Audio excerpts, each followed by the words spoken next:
Hello students, in last lectures we were discuss about the partitions value. In partitions value we were discuss about the quartiles, deciles and percentiles.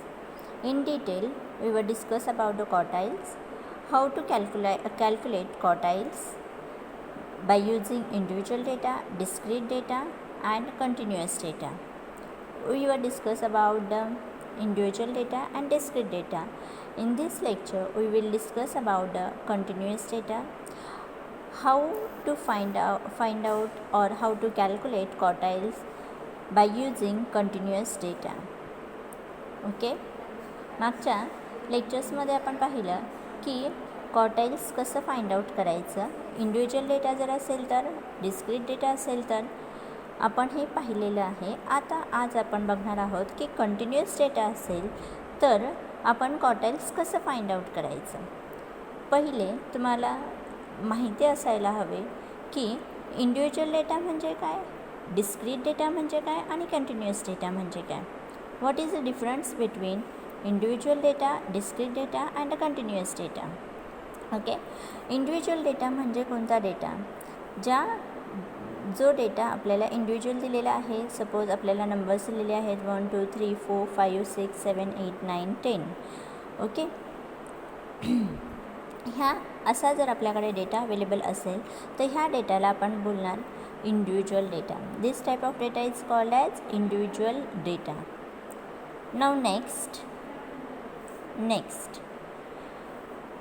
if we have data like this, income and number of persons.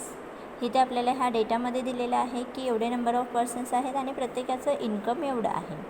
Suppose ह्यांचं income in lakh, ह्यांचं income 5 lakh आहे. 8 लोकांचं income 5 lakh आहे. त्यानंतर 6 लोकांचं income 4 lakh आहे. त्यानंतर 12 लोकांचं इन्कम 9 लाख आहे. त्यानंतर 8 लोकांचं इन्कम 12 लाख आहे. जर अशा प्रकारचा डेटा तुम्हाला दिलेला असेल तर ह्या डेटाला म्हटलं जातं डिस्क्रीट डेटा. ह्या डेटाला काय म्हटलं जातं, डिस्क्रीट डेटा. आज आपण बघणार आहोत कंटिन्युअस डेटा. आता कंटिन्युअस डेटा हा कोणत्या प्रकारचा असतो. ओके, कंटिन्युअस डेटा जर तुमच्याकडे कोणती तरी इन्फॉर्मेशन दिलेली आहे ज्यामध्ये तुम्हाला सांगितलं आहे की अंदाज केलेला आहे, एक्झॅक्ट नंबर तुम्हाला सांगितलेला नाही आहे. तुम्हाला क्लास तयार करून सांगितलेले आहेत 20 ते 30, 30 ते 40, 40 ते 50, त्यानंतर 50 ते 60. असा ज्यावेळेस तुमच्याकडे डेटा अवेलेबल असतो अशा डेटाला म्हटलं जातं कंटिन्युअस डेटा. का कंटिन्युअस डेटा, कारण इथे तुमचा क्लास कंटिन्यू होत जातो. 20 ते 30, 30 ते 40, 40 ते 50, 50 ते 60. Number of years 7, 20, 17 and 6. अशा प्रकारच्या डेटाला आपण कंटिन्युअस डेटा बोलतो. लक्षात घ्या विद्यार्थ्यांनो, जर तुम्हाला इंडिव्हिज्युअल डेटा कोणता आहे, डिस्क्रीट डेटा कोणता आहे आणि कंटिन्युअस डेटा कोणता आहे हे जर समजलं नाही तर तुम्ही क्वार्टाइल्स फाइंड आउट करू शकणार नाहीत. क्वार्टाइल्स फाइंड आउट करण्यासाठी आपल्याकडे अवेलेबल असलेला डेटा हा कोणत्या प्रकारचा आहे हे आपल्याला आधी लक्षात घ्यावं लागतं. नंतर आता आपण कंटिन्युअस डेटामध्ये कसं फाइंड आउट करणार आहोत क्वार्टाइल्स हे आता आपण बघणार आहोत. नेहमीप्रमाणे आपण काय करतो, first we arrange the data in ascending और डिसेंडिंग ऑर्डर. प्रत्येक वेळेस आपण काय करतो, असेंडिंग किंवा डिसेंडिंग ऑर्डरमध्ये अरेंज करतो डेटा. म्हणून मी आता इथे अरेंज करून घेणार आहे आपला data. First I am going to arrange my data. Okay, cumulative frequency, rainfall 20 to 30, 30 to 40, 40 to 50, 50 to 60. Number of years किती आहेत, नंबर ऑफ इयर्स आहेत इथे 7. त्यानंतर आहेत 20, त्यानंतर आहे 17 आणि 6. क्युम्युलेटिव्ह फ्रिक्वेन्सी जर आपण कॅल्क्युलेट करणार तर आपण कशी फ्रिक्वेन्सी कॅल्क्युलेट करणार, इथे 7च येणार, त्यानंतर इथे 7 + 20 27 येणार, 27 + 17 44 and 44 + 6 50. Number is equal to 50. Numbers किती आहेत इथे 50. ओके. आता आपण क्वार्टाइल्समध्ये जो फॉर्म्युला यूज करणार आहोत आपण तो बघणार आहोत. आता फॉर्म्युला कोणता आपण यूज करणार कंटिन्युअस डेटामध्ये. The first formula is Q1 is equal to Q1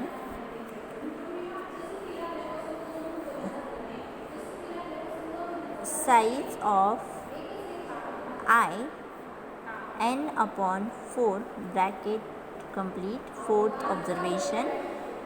Okay, this is our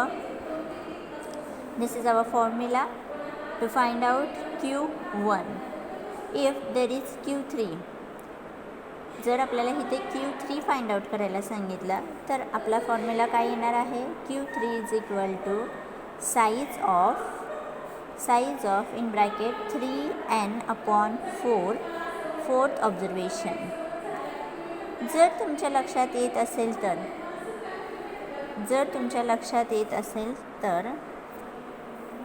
जर तुम्ही पाहिलं असेल तर तुमच्या लक्षात आलं असेल की ह्या फॉर्म्युलामध्ये काय फरक आहे. आपण ह्याच्या आधी फॉर्म्युला जो बघितला होता तो होता n+1 upon 4 फोर्थ ऑब्झर्वेशन असा फॉर्म्युला होता. पण आता इथे +1 नाही आहे. का इथे +1 नाही आहे, कारण आपला हा जो क्लास आहे हा कंटिन्यू आहे. ह्याच्यामध्ये एकाचाही गॅप नाही आहे. 20 ते 30, 30 ते 40 इथे गॅप नाही आहे. त्यामुळे आपण इथे +1 न लिहिता आपण इथे डायरेक्ट फॉर्म्युलामध्ये लिहिलेलं आहे 3n upon 4th ऑब्झर्वेशन. हा आपला फॉर्म्युला असणार आहे. आणि ही आपली फर्स्ट स्टेप आहे. ही आपली स्टेप 1 आहे. स्टेप 2 आपण बघूयात. स्टेप 2मध्ये दुसरा आणखीन एक फॉर्म्युला तुम्हाला इथे दिलेला आहे QI. आयचं मिनिंग तुम्हाला माहिती आहे, L plus IN upon 4 CF means cumulative frequency upon frequency bracket complete into H. Okay. आयचं मिनिंग तुम्हाला माहिती आहे. जर तुम्हाला Q1 सांगितलं असेल तर इथे आयच्या इथे Q1 येणार, Q2 सांगितलं असेल तर इथे Q2 येणार आणि Q3 सांगितलं असेल तर इथे Q3 येणार. ठीक आहे. हे आपले 2 फॉर्म्युला आपण यूज करून आता एक्झाम्पल बघूयात. ह्याचं कंटिन्युअस डेटाचं आपण काय करूयात, क्वार्टाइल्स फाइंड आउट करूयात. ठीक आहे. इथे L means lower limit of quartile class, F means frequency, CF means cumulative frequency, N means total frequency, H is equal to upper limit minus lower limit of quartile. Okay. Formula सगळ्यांना समजलेला असेल. आता आपण बघूयात example. आपण मगाशीच data arrange करून घेतलेला आहे. इथे आपल्याला डेटा अवेलेबल होता, आपण अरेंज केलेला आहे in ascending order. Now we will find out the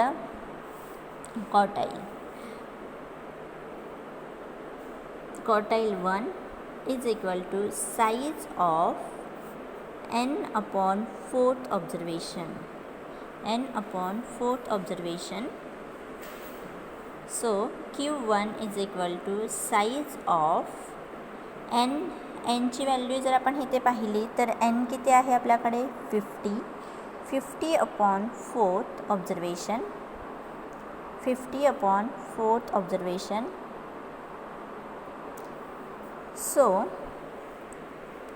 So Q1 is equal to size of 12.5 fifth observation. Okay, 12th point, fifth observation.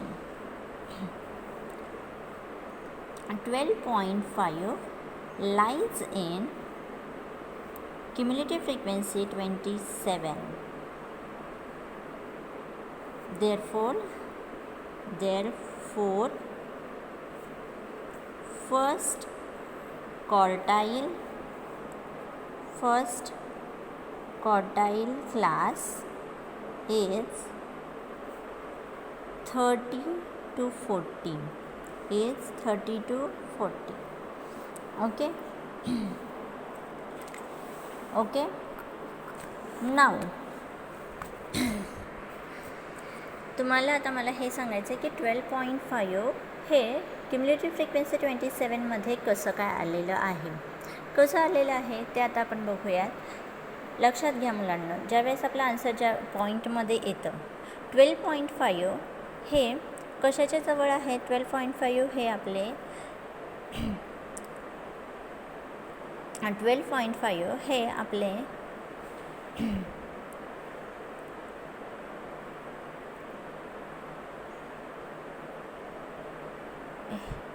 हे आपले 17च्या जवळ असणार आहेत. आपले कुठे असणार आहे. 17च्या जवळ आहेत. ठीक आहे. 17च्या जवळ असल्यामुळे 12.5 हे 17च्या जवळ आहेत. आपण जर हा क्लास चेक केला तर 17चा हा जो क्लास आहे तो आहे 40 to 50. पण ज्यावेळेस आपण क्युम्युलेटिव्ह फ्रिक्वेन्सी घेतो ती आपण ह्याच्या आधीच्या क्लासची फ्रिक्वेन्सी घेतो. म्हणून त्यांनी सांगितलेलं आहे की 12.5 हे क्युम्युलेटिव्ह फ्रिक्वेन्सी 27मध्ये येत आहेत आणि मग 27मध्ये येत आहेत म्हणून आपण त्याचा क्लास कोणता घेणार आहोत. 30 to 40 क्लास घेणार आहोत. म्हणून इथे तुमची लोअर लिमिट येणार आहे 30. फ्रिक्वेन्सी येणार आहे 20. क्युम्युलेटिव्ह फ्रिक्वेन्सी येणार आहे 7. N येणार आहे 50 आणि H येणार आहे 10. मग आता हा 10 का, कारण प्रत्येक क्लासमध्ये 10चा गॅप आहे. हायर लिमिटमधून जर आपण लोअर लिमिट मायनस केलं, जर आपण इथे 40मधून 30 मायनस केलं तर किती आन्सर येतं आहे. 10 आन्सर येतं आहे. त्यामुळे आपण इथे H हा किती घेणार आहोत. 10 घेणार आहोत. ठीक आहे.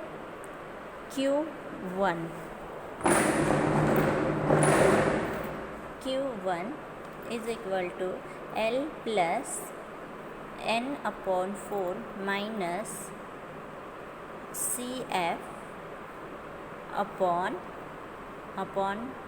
frequency bracket completed into H. आता आपण हा फॉर्म्युला यूज करून हे सगळं आपण क्वार्टाईल फाइंड आउट करणार आहोत. Lचं 30 plus 50 upon 4 minus cumulative frequency आपली 7 आहे. आपण इथे बघितलेले आहे क्युम्युलेटिव्ह फ्रिक्वेन्सी 7 आणि फ्रिक्वेन्सी आपली आहे 20 ब्रॅकेट कंप्लीटेड इंटू 10. आपण हे केल्यानंतर आपण नेक्स्ट स्टेप बघणार आहोत. इथे is equal to 30 plus 12.5 minus 7 upon 20 into 10. Okay. Now next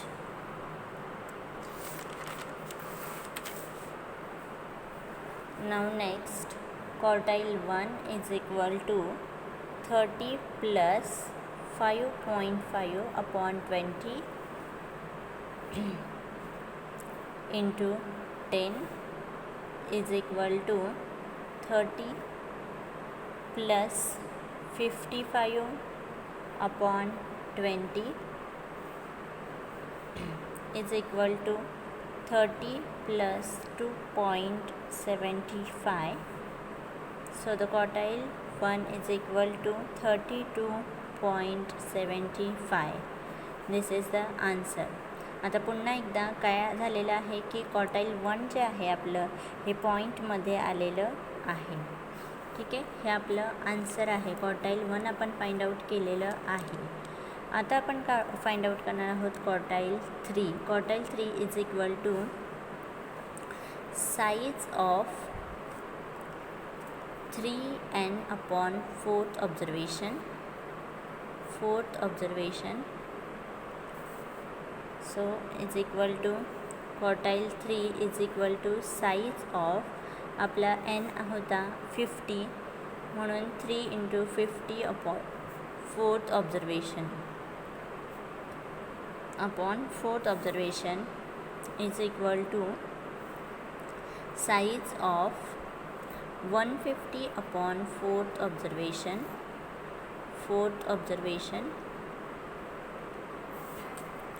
is equal to size of 37.5 fifth observation. आता पुन्हा आपलं हे जे आन्सर आलेलं आहे हे पॉईंटमध्ये आलेलं आहे.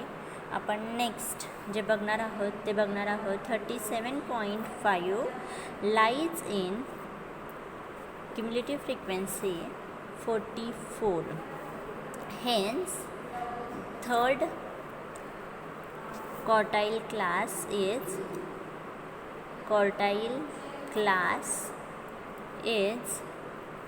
40 to 50.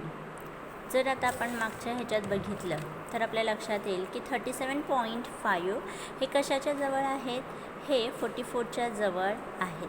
कशाच्या जवळ आहेत, 44च्या जवळ आहेत. त्यामुळे इथे 40 ते 50 हा क्लास जो आहे हा आपण बघणार आहोत.